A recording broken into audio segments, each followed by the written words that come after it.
На ковре А полуфинальный поединок весовой категории вес из 4 килограммов в минуту. В красном трико представитель команды Республики Бурятия Буян Сыренов. Его соперник в синем трико представитель команды Республики Саха Станислав Свиновоев.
На ковре Б полуфинальный.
На ковре А в своей категории вес 74 килограммов победу одержал Станислав Свиновоев, Республика Саха, и выходит в финал.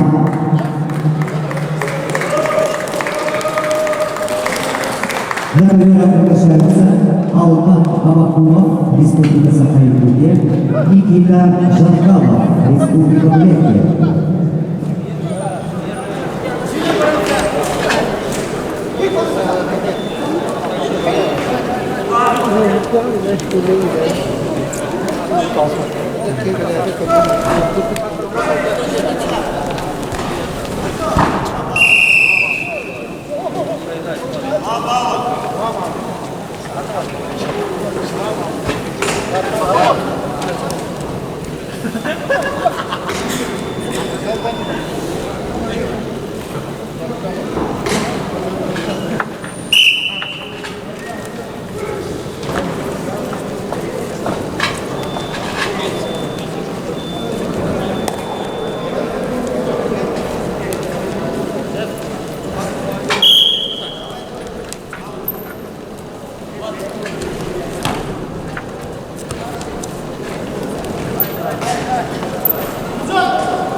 На ковре победу одержал Виктор Жернаев, Республика Бурятия.